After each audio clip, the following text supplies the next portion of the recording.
Pamamole tātou tāpo inga su ane tātou tuspa ia. Salamo iwa su tasi. Salamo iwa su tas. Salamo lea la whaitawina. Le tāpena ina ai o tātou tangata lotu. Ne wāre whamoe moe ma le tāpo inga le nei aso. So whaman maro tātou rio Iesu Keriso te whatalo whatu le.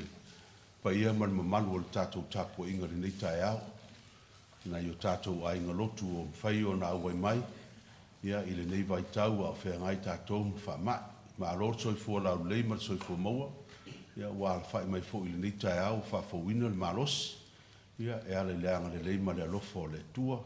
Tātou te tāpua i whatasi. Ia masula ina le alofo le tua ia i tātou. Nei hoi aso ia o whea ngai tātou tāpua inga ma le papisonga. Ia se aso whapitoa fo i nisi o ainga mo i tātou. E manuia le tātou tāpua inga. On behalf of our congregation, I'd like to welcome Matthew's family who are worshipping with us today for this very special occasion, the baptism of their son, Pelu. So we welcome you to this church and we wish you all the best today. And I hope despite the difficulties in the language that we'll be doing the service in, we'll try and do our best to try and get you into it. But I'm pretty sure you've got some good translators next to you. They can translate the service today. But we welcome you once again to our church this morning, and I hope you will find the service uplifting and also a blessing. So thank you. Tātou wawaiane I le salamo iwa sutasi, la tātou whaitawina le whaiupoe fitu e whaangata tsulua, la tātou te whaitau whatasi ai. Salamo iwa sutasi, whaiupoe fitu, whaangata mai tsumalua, tātou te whaitau whatasi ai. Whaitau, pa u sto afe I o taftafu, ma le mano I loi tu tamtau, ai le taitaiane ia e toe. Nā ona wa ai ai o mata, e te iloa atu fo I le taui o e a mio leanga. O wā oe, lea li ie, o lo maru oe. Na e whaia le sisiri ese, ma mea e te nofo ai. E le o ia te oe se mea leanga, e le taitaiane fo I se mala I lou whale ie. A wā e poloa I atu ia iana angelu ia te oe. E tausi ia te oe I o wala uma. La tau te ave ia te oe I o la tau lima. Nei tu ia lo vai se maa. Nā tātou tāpua I le tua.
Mātou tutu lai le lie, wa mātou sauni foi, e ofoi nātu le taulanga o le viinga, le whaamanu ma le whaafitai.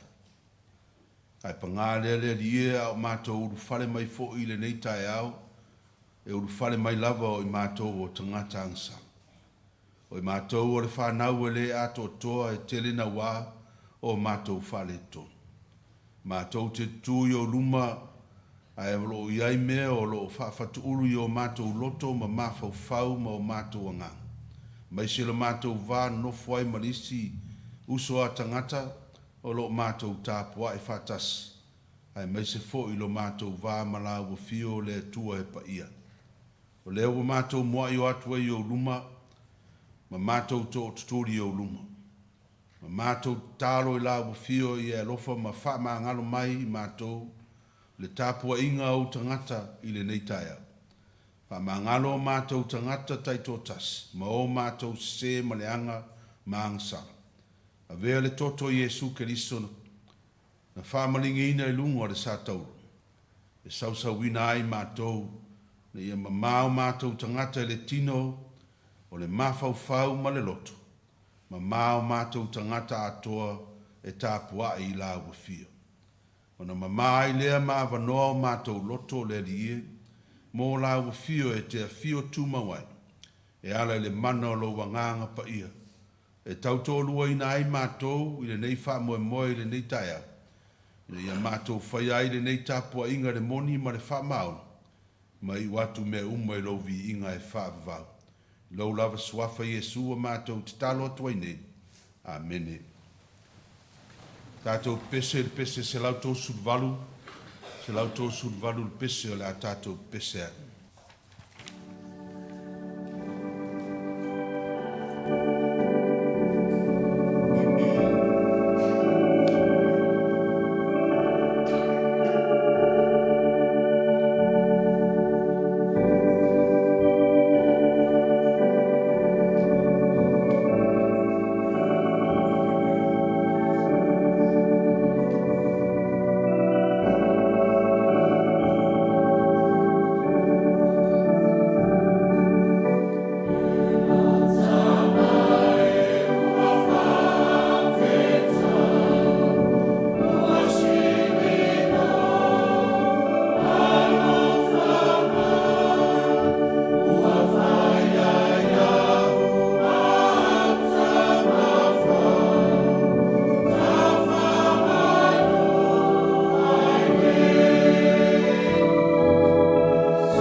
le whetawina o le tuspa ia.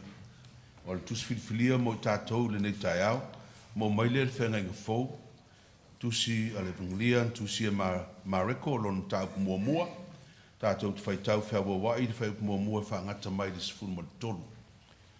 Our scripture reading for this morning is taken from the New Testament, Gospel according to St. Mark, chapter 1. We shall read from verse 1 to verse 13 from the Samoan translation. Mareko lon tāupu muamua, tātou whaitau whiawa wai le whaiupu muamua whaangata mai le sifuru ma le tolu. Whaafonga mai o a whionga pa ia le tātou ali. O le amatanga o le tala le lei a Iesu Keriso o le alo o le atua.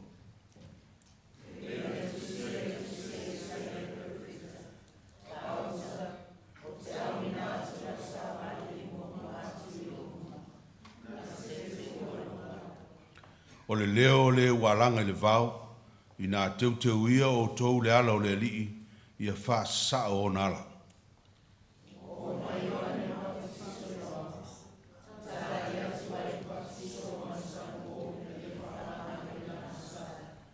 O atu fōi le nu umma o Iuteia I a teia, a toa matangata o Yerusalema, ma ua pāptisoina I lato umma e ia I le vaitafi o le Yorutana, o ta watu a lato wangsala.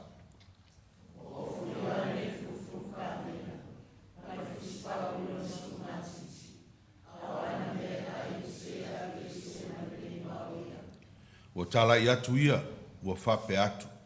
O loo muri mai le tasi, e siri o ia I a tea, o te lea o ngā au e puno wifo, ma te tala le nonoa on se vai.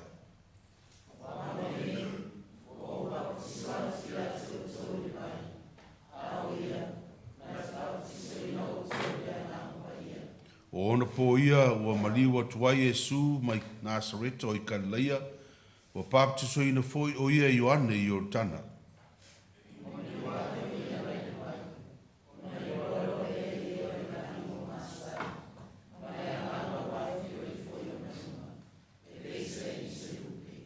O mai foi le siu fonga mai le langi, ua whapea mai. O lo ua tali pele oe, o te fia I a te oe. Mari whai upo su tolu.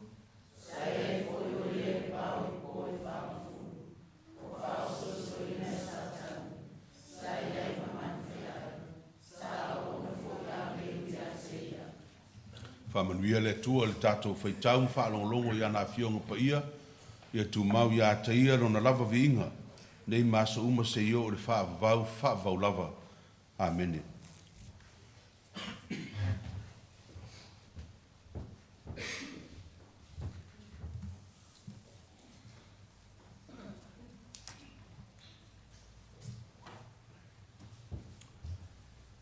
May I call upon the parents of our Pelu, Matthew and Monique, to bring our Pelu forward, and would the godparents also please come forward as well.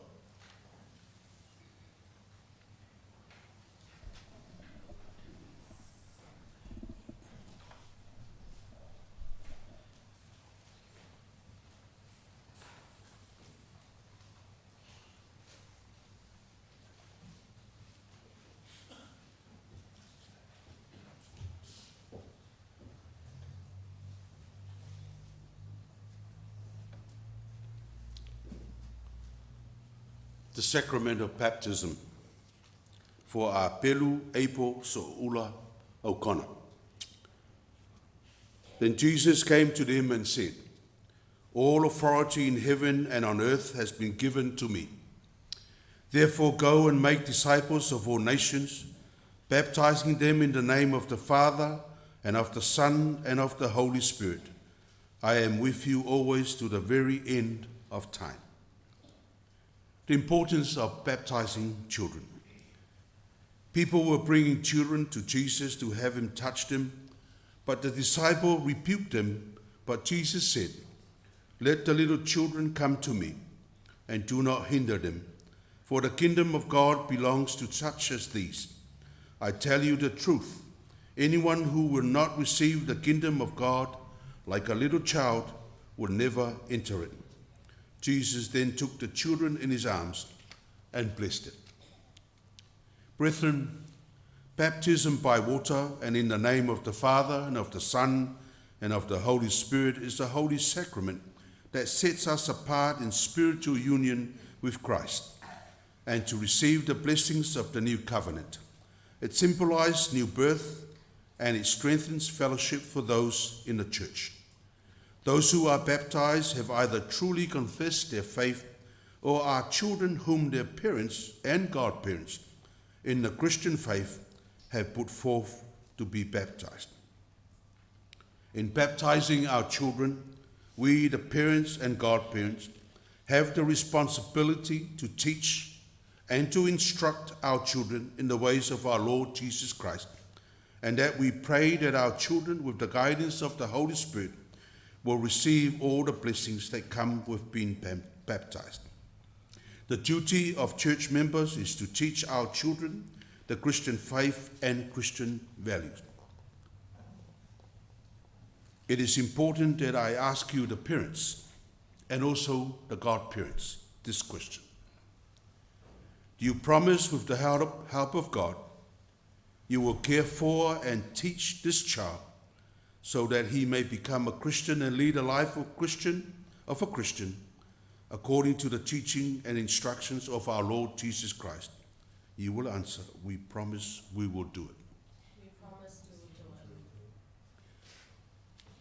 it. I asked the congregation the same question. Do you promise the members of this congregation, with the help of God, pray for this child and his parents and godparents? You will also fulfill your duty to care for and teach this child so that he may become a Christian, so that he will grow up as a Christian according to teachings and instructions of our Lord Jesus Christ. Congregation answer, we promise we will do it.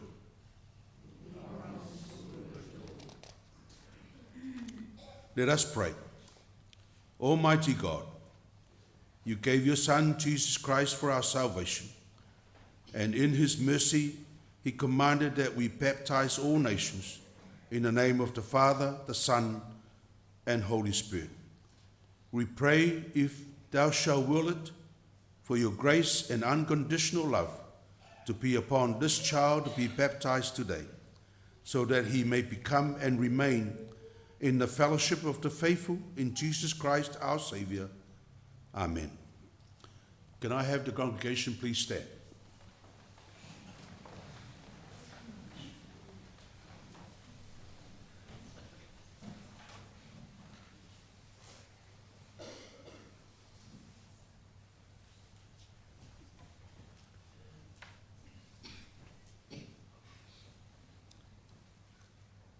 Apelu, April, So'ula, O'Connor.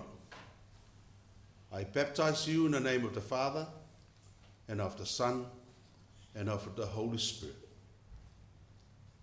May the Lord bless you, and may his face shine upon you. May the Lord have his countenance and graciousness on you. May the Lord be upon you and give you peace, and may the Lord always be with you forever. Amen.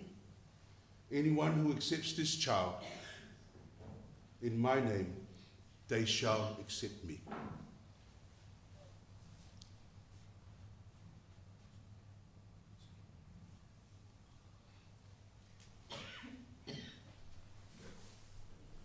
Sleeping like an angel for all that.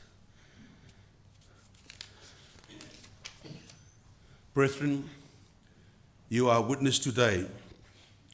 This child is accepted in the name of our Lord Jesus Christ, in this congregation by whom Christ is shepherd to his flock. So let us pray. Thank you, Lord Jesus, for this holy service instigated in your name, that we may receive your grace and your eternal love in our lives. We ask you to bless this child that has been baptized today. Protect him from harm and all evil, and may his life be guided by your Holy Spirit always. And may he grow into your light and wisdom, and may he find comfort as a citizen of your kingdom to come. Bless his parents and godparents and this congregation, And may you hold all of us accountable to the promises that we have made in your presence for this child. May we continue to serve you until we depart from this earthly life. May your grace, peace, and eternal love keep us all in this life and the life to come forevermore. May the peace of God be with you all. Alala I lalo whapotonga.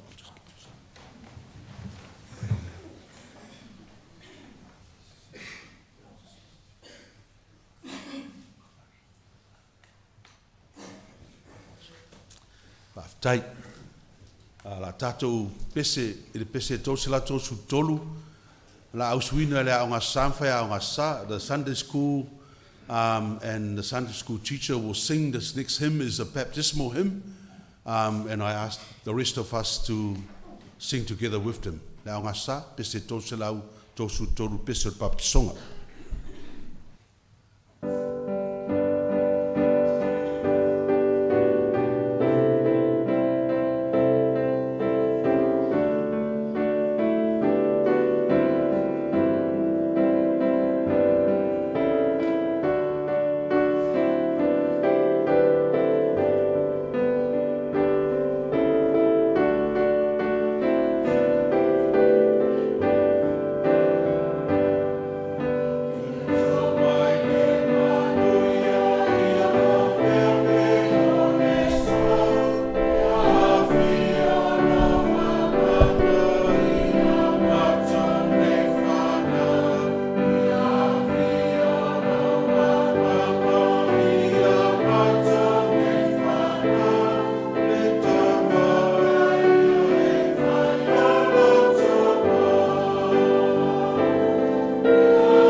Tālor whaatai, o tātou mori atu nisi o mana o lumo le toa. Tātou I foma tālu. Le toa tō taspa ia. Le toa le tamā, o le alo, o le anganga pa ia. O lawa fio e malia ai o mātou loto I mea le lei o malamu. A wao la o fio o lo si o mia I mātou I taimi O lo e malu pui puia I mātou mai whita ma whaingatā, ma matangi malo losi o le nei o langa, o lo sa tia ai, matangi ai mātou I aso taitasi. O la o fio fo I le li e, o lo siri o na nata mai I a te I mātou, I lo I mātou lava. O la o fio o lo iai le ola, ma o la o fio fo I le li. o lo wha malu ia te i mātou, ia so uma o lo mātou wola.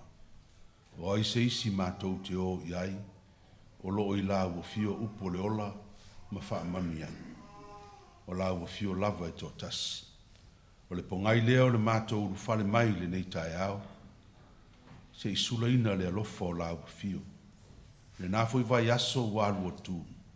Sa mātou whenga iai ma whe au ma ngā aluenga, o le tangata malana o ainga taitasi mo lātou wha moe moe.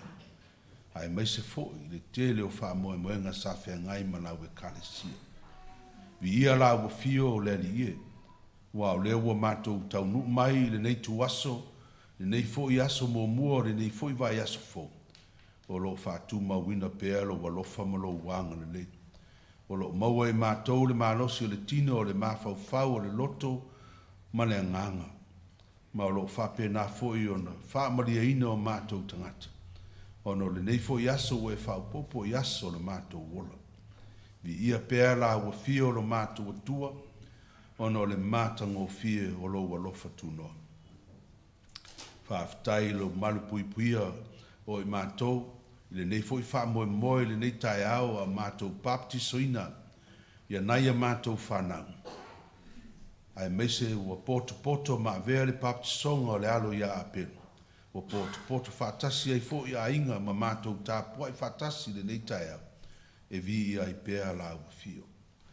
Whaaftai le li e, i le soifua tāpua i o tangata le nei tae au le au lotu, a inga lotu taitasi, ia e mese fo inisi o mātou a inga ma wō, ua ma whai fo i o na mātou tāpua i whaatasi le nei tae au. Mātou te vi ia la ua fio, ono lo sosia ma lo tamau a inga, le foai pēa ma o lo sanga foai pēa mo i mātou i le aso ma le aso, wha malia i nai o mātou tangata, i mea mātou te mana na o ai a wai le ai lava se mea o nge ai mātou.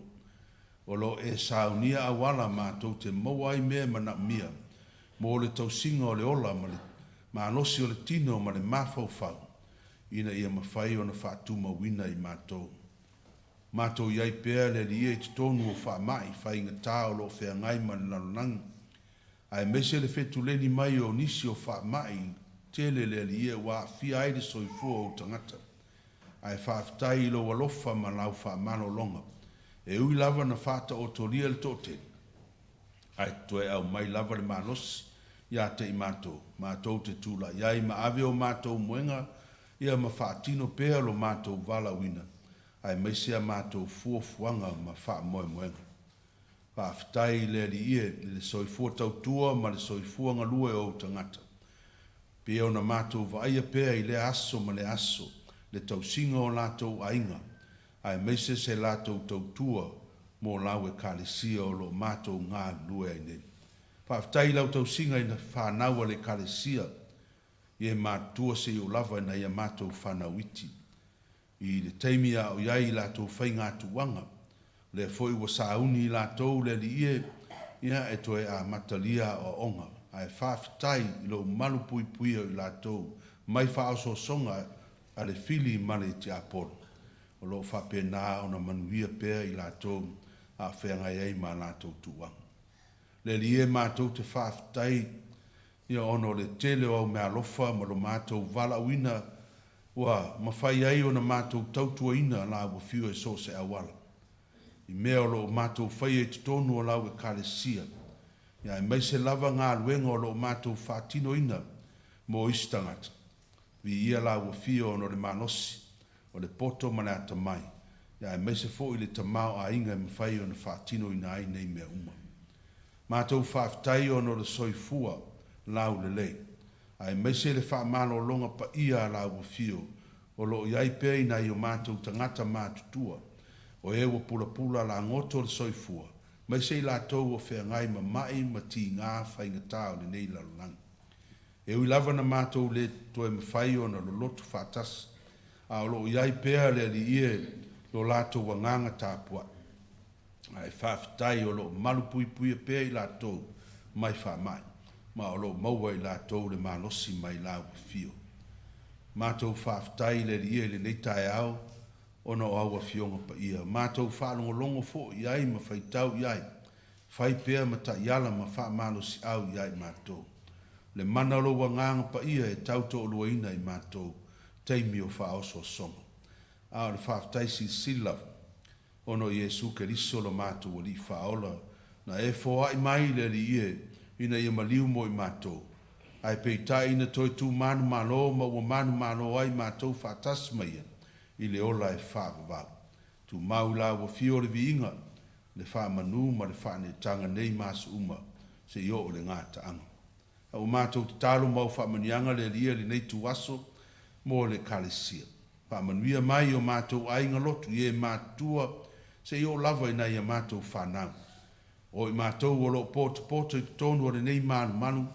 Ai mai se lava i lātou o lo tāpua i mai maota malawa. I lunga o penga ta whailang. Wha manuia i a te i mātou uma. Mauolo mātou malosi le li ie. E wha mamau wha aso songa le fili ma le te apolo. Ai mai se wha lave lave e tupu wha fosei o mātou o lang. E mai le soifua malolo ina. I a te i mātou. O mai ma ti ngā, ma whita, ma whaingata, ma popua ngā. Mātou te whatai a i le aso ma le aso. Ia whape nā ono mua au muri au waila au fio. Ma e whesoa soani mai a te i mātou. Ina ia mātou maua pēr le oli ma le fia. Ave ese le popole ma le ato tu vale i o mātou lotu. A ia mātou wola i tutonu o ti ngā ma whawhita au. Ma le mautino o lo e au wai whatasi ma i mātou. Whamanuia i a inga taitasi, mātua ma whanau. Ia lātou fuafuanga ma wha moe moenga whatatia mo le nei vai tau ma le anga i le lumana. Whamanuia fo i le rie lau wafio i lau e kare sia nei. I mea o lo fuafua ina ma mau a wā lava se manuia o le kare sia. A wā lava ana i le whaare le ina o mea o lo whape nā o na fuafua ina e i mātou. Ia iai le mana o lau wafio ma lo tamau a inga ma le malosi e whaatino i nai. Ia wha moe moenga le lei uma. Le li e malu pui puia na i o mātou tangata mātutua. Tonu o ai ngase ma inga e meise whale o tangata mātutua. Pui pui la tau mai mai ma whita ma whaingata. Ma ia iai lau wha mawhan whananga ma lau wha malolonga. I o la lātou soifua le li e. Ia manuia le li e na ia mātou whanau le toe taliu ia o onga le neiva i aso. Malu pui puia i la tau. Wha mau wha oso songa e meise mai ma whita ma whaingata. A ia fōa i le poto ma le ata mai. Whenga iai la tō ma o onga ma ia manuia o la tō o langa le li ia. Mātou te talo le li ia lo mātou tofi ma tiute o e vala uina i mātou iai. Ia mai le li ia le malosi e whaatino i nai mea uma i le ami o tonu ia ma le fia fo i ma le ori ori. Ma ia iai pēr lo file mui o mātou tangata. Mau se vi inga o la ua fio. I mea uma mātou te whaia ma whaatino ina. Le li e wa mātou te talo le nei tu aso i e whamanuia i a Matthew a Monique. Ai meise le alo i a apelu sa baptisoina le nei aso. Ma o lātou a inga uma o lo poto mai. Ma tāpua ia le whamoe moe o le nei alo i le nei aso. Ia te i lātou lo file mu, lo walofa ma lo wanga le lei. Ma ia musmus wina peo lātou loto le li i lo lava fina ngalo o lofa. Ia iau mea lofa ma au whaamanuianga i a te i lātou. Whaamanuia mai fo i a te i mātou umalava ma mātou whanau ma inga i le nei fo i vai aso fo o lo lumanai nei. Ia mātou whiau ma mātou ngādwe. Mātou te manatua ma tama whanau le nei e kale sia le ngādwenga. Le ngata i New Zealand nei au atunu i Fafo, Australia ma Samoa. Ia whaamana ina le li e o lātou tangata ma whapa ia ina mō lāwa fio. A whenga iai fo i ma le tala le lei ma tāpua inga i le nei aso sa. Manuia alo ma whanau uma le nei e ka le si o sala lau i atunu e fia ai meise tonu o le nei atunu o no whiau ma ngā luenga. Manuia i lātou mō lātou ainga i le alofa ma le anga le lei o lāwa fio. Le li e mātou te talo i a manuia fuafuanga o lo toi o le nei aso i a inga taitasi ma lātou mafutanga. Ia iai le alofa ma le anga le lei o lāwa fio. Whapa ia o mātou wola le li e mō lāwa fio. Ma whao ngā ina i mātou i so se mea te whina ngano iai. A mātou whalongo longo fo i lo whetalai mai i le nei tu aso. La unga la wa fio ale la o ona whātauwa. Ai mātou whaalongolongo se whiau mo I mātou. E taitaina ai mātou le nei vai aso. Ia mātou whiau mga luenga.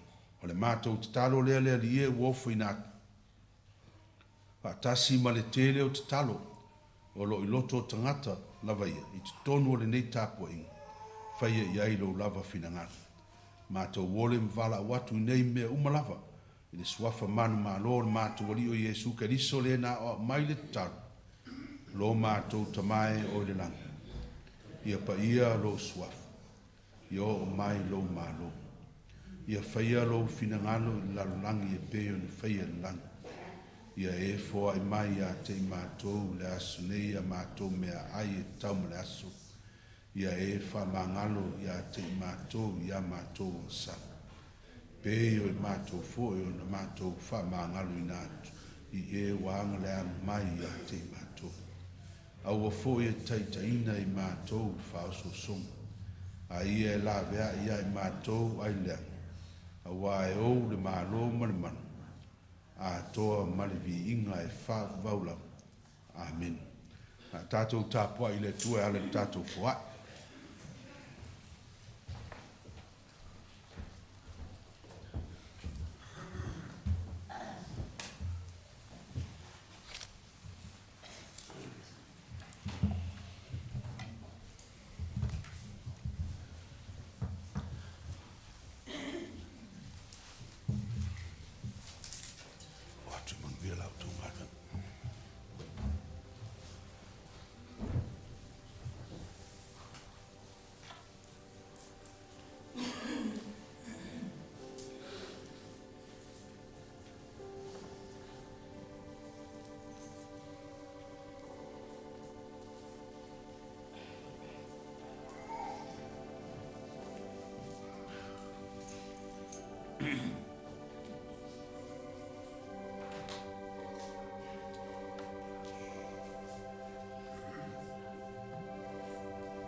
Tātou tutula.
Jesu Keriso e lo mātou li whaola. Ua mai ona e tāpena ina le taulanga sisi le ese na e maliu ma toi tū manu malo ai. Ina ia māngalo I mātou le tangata angsala. Taulawa se meilo ngai no mātou loto whaafitai. Mātou toi ofo ina atu nei tupe. Whaatasi mo mātou tangata e uine whatau waa ma le atotoa. Mō la ua fio ma lo fina ngalo ma lau ngā ruenga. Talia mai le mātou foai ma e whaapayaina, ma e whaamanuia mai ia te mātou. Ono lo lava swafa Yesua mātou te talo atuai nei, Amene.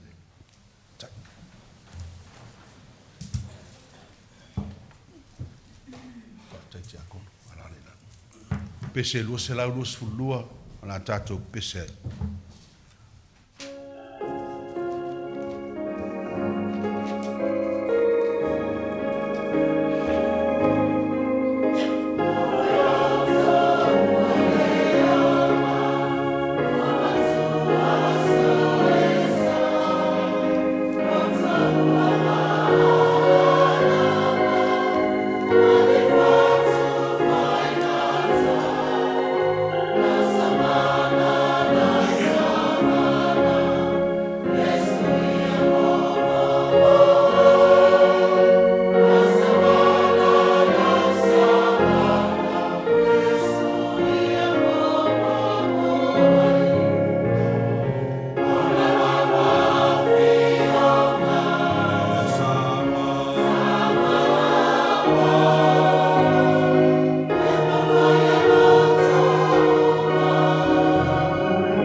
o le launga le swafa malu o le tuol tama le alo ma le anganga pa ia amene.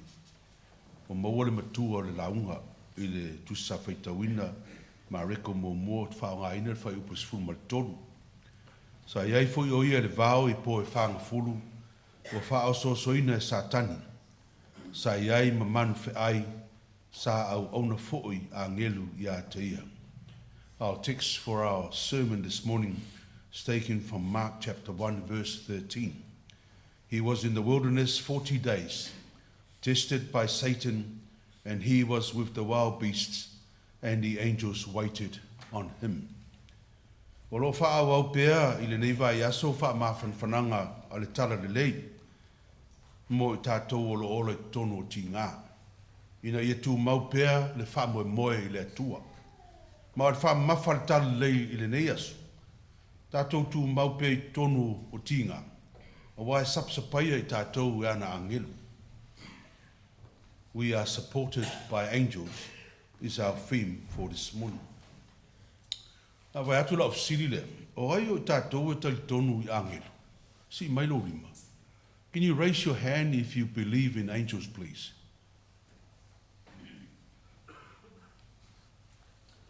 Well, I don't know why the church is full, because only about 10 people believe in angels. The rest of you didn't raise your hand. I assume then that you don't believe in angels. Well, maybe this sermon might help. But you're not alone. There are a lot of other Christians who actually go to church and are Christians but just don't believe in angels. Now, tatou vai tuspe, when we look at the Bible, there are 120 texts which mentions angel. Ta ua upu leo le angelu. Ma tonu fo yo o nā fo ai tau al tuspe. Nā se vaenga i titia. O lo ta ua ai se sanga ina se angelu mastangata. Pela o nai whata i ta inga nei. Wha afe aper amo angelu e to tolu. Ma ia tali malo ai mulmuli ane wha manuia ina le tina ia sarai na te whanaua se tama a ua matua lona soifua. Ka ali fo i le tua ia lota. Le angelu ia lota. E avelo na ingam so solo mai so toma ma kumoro. A ua nei toi tepa seisi tua i le ai o le a whasalaina ma wha o matia. Ai alua sola anga e nau nau ale loto to o luol. Se toi fia va ai ta silava le matango fia. O ai na wha whaile le ina le angsala. Dan mentu. Liu tupua masima i le ala. Ai altau e vinga i a kopo ma le angelu. Fai mai ana le wha manuia le angelu i a Jakob. E le tu ua e Jakob le angelu ea. A ina ana suia ai le ingoa Jakob. Ia Israel. Fai mai ua fiu pala amo e sasalana asini e alu iluma. Ai loa mulmuliane pala amo o le angelu o lo tu maripelu i le ala. Se manu e oti ai. I te whenga inga fōu o lo whaari le angelu i a Elspeta. Ma lona tausonga Maria. Ma i a te ila ua na whanau mai ai le tamo Ioane le Baptiso. Ma Yesu le Mesia. Pa mai no whanau Yesu. Sa whaari le angelu i a Iosefa e ave le tama e kupito. Wa lo sa ili he rota e fasioti i a te ia. Tele foi maua le tuspa ia i angelu. O lo whaali lau perfeta e peo Tanielu, Isaia i Elimia me Ezekielu mais. Ai mese foi a angelu e whaali lau apostolo. E peo foi o Ioane le tusia whaalinga le moto o patamo. Meo le angelu o lo whaali a Ioane na. A lo whamawina foi le tusia ngālu, enga whai mai. Na whasio tia he rota le apostolo Jakob. A ua tu Peteru i le wharpui pui. A maa he al pasek. On whasio ti foi leo Peteru. Ai maua he rota le tala. Ua ta tala le angelu no tango Peteru. Ma wha sola Peteru ma te wharepui pui. A le whai ua mauli mautu stala a mareko i le neita e au i a Yesu whai mai. Sa iai foi o ia i le vao i po e whanga fulu. O wha oso so ine satan. Sa iai ma manu whi ai. Sa au au na fo angelu i a te ia. E se le tele o nei wha mao ni anga i ange. Ai le tali tonu lava le tatu e kare sia i ange. O lo ta ua le tuspaia na le to tolu wa angelu. Only 3 angels are actually named in the Bible. O Mikaele, Michael, e le tusia Tanielu. Lucifelo, po Lucifer, le ta ua le ata li o le taiao o lo ta ua le tusia Isaia. Ia makapeliet Gabriel i le evangelia a Luka. Ai tolu fo i tu a inga angelu o lo ta ua le tuspaia. O angelu la tau te pūle isi angelu le ta ua aki angelu po archangels E eila le vaenga le o Mikaele ma Kapilelu, Michael and Gabriel. E ei angelu e tau o kerupi, cherubim, e pei o le angelu le sa leo leo ina le fai toa, le fatuanga i e tena, i le teimina turi e se haili tangata ina uangsaru. Ia uane to e fo e mai. Malona tolu o tu a inga angelu o lo ta ua le tuspaia. O mei o serafi, seraphim. Angelu ia o lo tau tala i ai Isaia na ia vaaia i le malu i Jerusalema. E ui lava na tele nei mau al tuspaia e angelu. Ia ai lem fai lava na sui ai mafo o istangata. E lo to tele pea i lato e le tonu i angelu. Ai ono le malama. Po a mei mea tau angelu. Maybe if people knew what angels were, they might believe. So what are angels? Angels are heavenly beings, often invisible to the human eye, and at times appear as humans, or as cherubim or seraphim, as I've mentioned. Angels, according to Scripture, have 3 tasks. The first is to deliver heavenly messages, and we have many examples in the Bible, as I already mentioned. The second task is to fight spiritual powers or forces, which at times was fought against other angels who have gone rogue, or as the Bible calls them, the fallen angels. These fallen angels were kicked out of heaven when they chose to follow Satan instead of God. Satan, as I have mentioned, is Lucifer, one of the 3 angels whose name is mentioned in the Bible. And their task is to destroy what God has put in place for the good of the people by causing havoc and division, and destroy the image of God in people, their souls. And lastly, or the third task of angel, is to uplift our spirit in our most desperate times of need. Times when our faith fails us and we find ourselves at the edge of hopelessness. It is times like these that we can live hopefully with pain and disability, because we know we are supported by angels. In other words, God is always with us in our midst, in our difficult times, and in times of our most desperate need. Ioe, a tātou whai tau le leile tuspaia, I teime whaahali ai a ngelu tangata. O teime au pito siri o na mawhiti ai tangata. I ti ngā ma whainga tāre o langa. O teime o mai tu ngā. Ma whawhita auli atua tu vale ma popole ai le loto. O teime mo wairi whatua tua ma tū I pito le to whē o tātou whamoe moe. O teime o le le mautonu. Ma teime o whaaso songa. Teime ia whai maile tuspai. E sapai ai tātou e le angeti. Pei o le maua mā reko le nei tai au. Sa iai fo i ia le vao I po e whang furu. Wha au so soina e satan. Sa iai ma manu fe ai. Sa au ona fo i a ngelu ia te. Wanan tā ue mā reko le wha so soina o satan. O Yesu. Aina tele iau ili ilia wha so songa ia. Me na le fai e Mateo maluka. Mai fai mai Mateo maluka. E o lawa ia satani. O lana upu ia Yesu. A fai o oi o le alo le tua. Oso ia oi lalo. A wau tusia. E polo a o ia iana angelo. La tau te ave ia te oi o la tau lima. Nei tu ia lo vai se ma. E le tau nuu le mana o satani le ia Yesu. Ai nai loa le le Yesu. E satani. A o I teimi o tinga, e au wai mai le tua e ala I ana angeti. O le maua māteio, whai mai ona tuua lea o Yesu e satani. Ona o ane leo a angeli mau auna ia teia. Wha mau ni ai le mau a mareko, sa au auna angelu ia Yesu. Ua wha tupula ia I nei ona pōre fia o tangata, e sa ili angelu. A lot of people, if you look at Google and look at the social media, a lot of them are seeking out angels, especially those who just cannot find the right cure for the many problems that they have. And many of them are not even Christians. Tele lātou wa sā ili I angelu mō tī ngā me whaingata. Tō tele wa mōri mau wa lātou whtaia I ma angelu ma wha mālolo ina I lātou. Tō tele whai mai wa whasau ina I lātou mai whaarawe lave. O tō tele whai mai wa toi ola ono angelu. O hei whai tangata wa mōri mau wa māri liu saule angelu ave lātou wha mata le mata ngō whialang. Ai umai whongo toi whoi mai I le lalulang ne.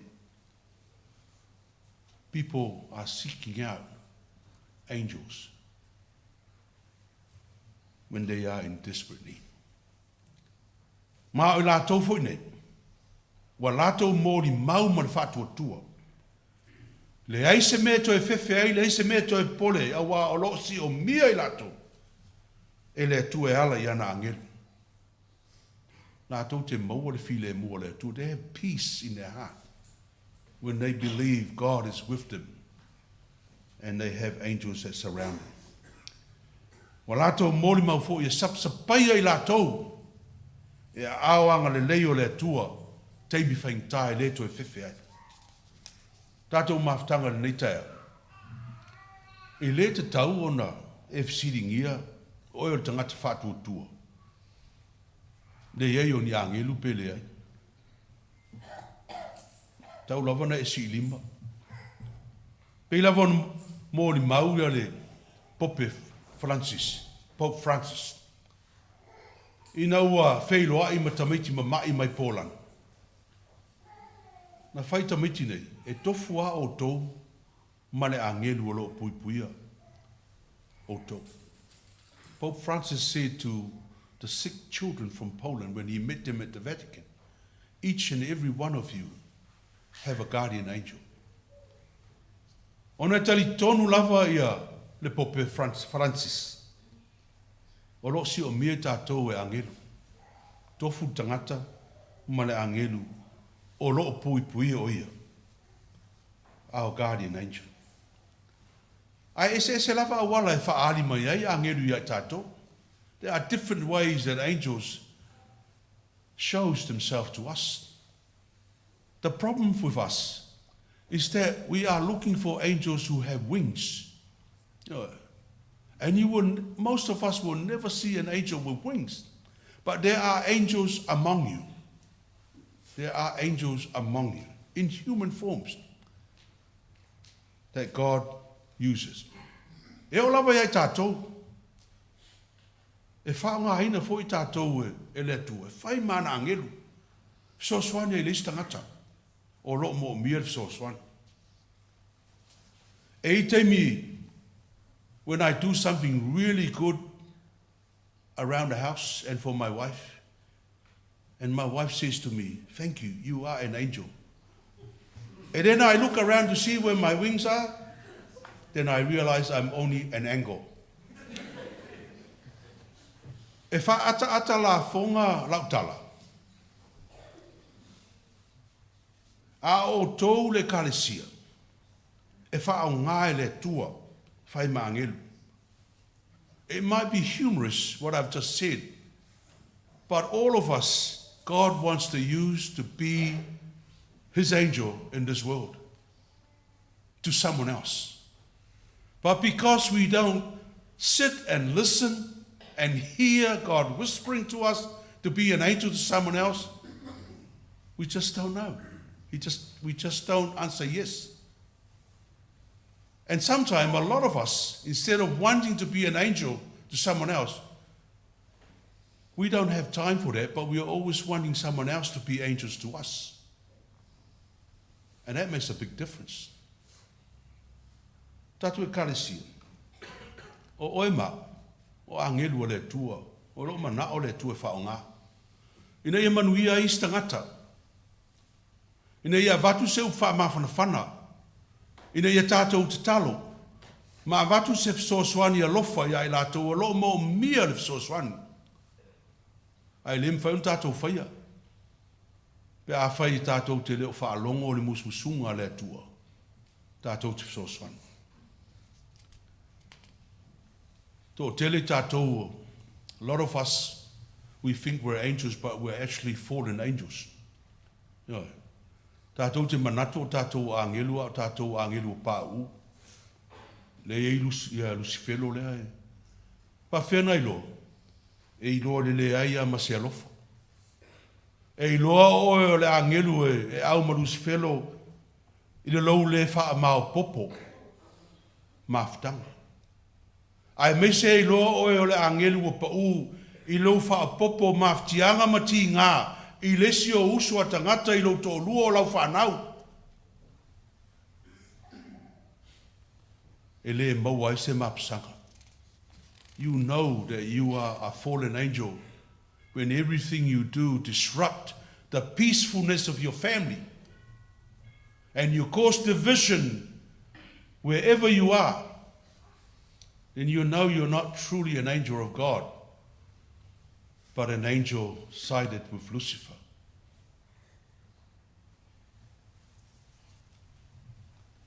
Fia tele angelu pa u e wha ve vesi maftanga. Sa ve u le file mu. Wha le anga mea le leu o tā pena i le tua mo le manuia a inga manana e karesia. Alui tauna mo tātou le karesia.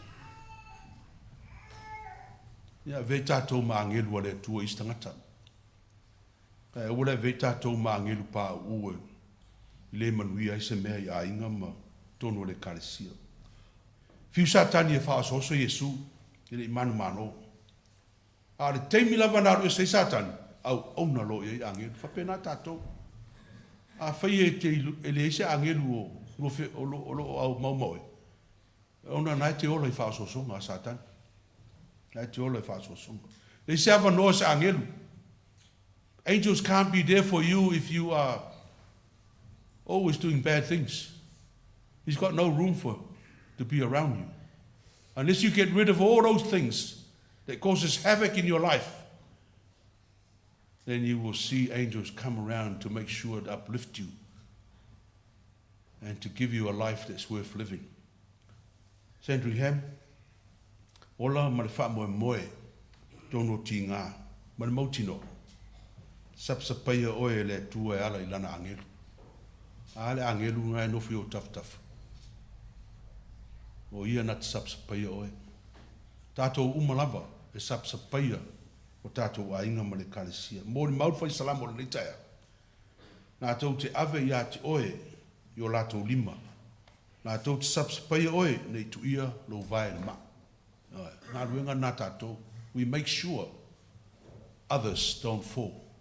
We make sure others are uplifted and are blessed and are living a good life.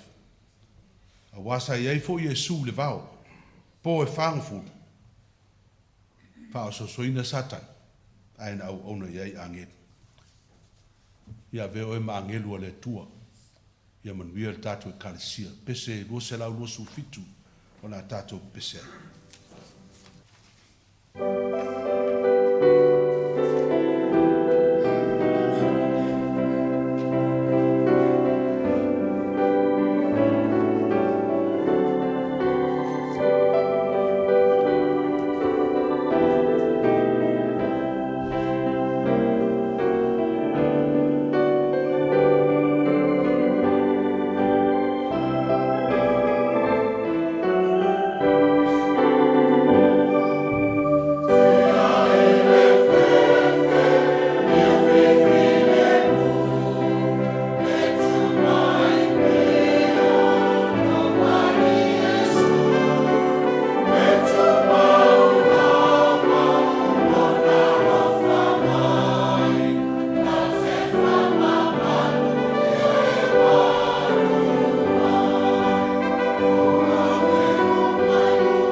tele le tua le tātou e kālesia le nei vai aso, I whi au mga aluenga, ia e meisi fōi tau singa o le whatua inga tausi, na I tangata mātua mai mai.